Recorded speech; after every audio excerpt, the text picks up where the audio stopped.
अगर ये concept India में आ गया तो आधे नेताओं की तो नींद ही उड़ जाएगी। और सच बताऊं तो हमें इस समय जरूरत भी इसी कॉन्सेप्ट की है।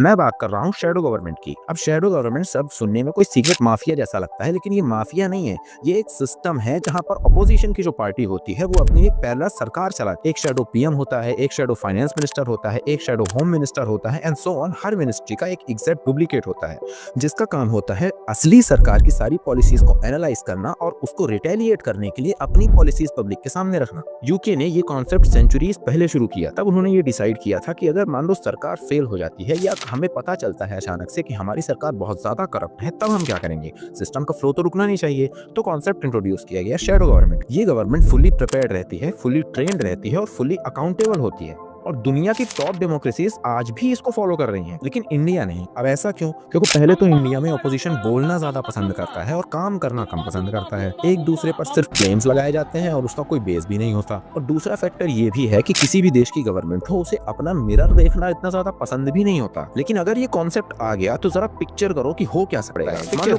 बजट आया, तुरंत शैडो बजट आ गया। लॉ आया, तुरंत शैडो ड्राफ्ट आ गया। कोई झूठ बोला गया और शैडो गवर्नमेंट ने तुरंत सामने प्रूफ ला करके रख दिया। अब ये सिस्टम किसी की कुर्सी खाने के लिए या किसी को पावर से नीचे गिराने के लिए नहीं बनाया जाता। ये सिस्टम बनाया जाता है गवर्नमेंट की परफॉर्मेंस को एनालाइज करने के लिए, और जो पॉलिसीज काम की नहीं है उन्हें टैकल करने के लिए। डेमोक्रेसी तभी स्ट्रांग होती है जब सरकार के सामने सरकार का मिरर रखा जाए। पर इंडिया में ये कॉन्सेप्ट मुझे नहीं लगता कि आ पाएगा। आपको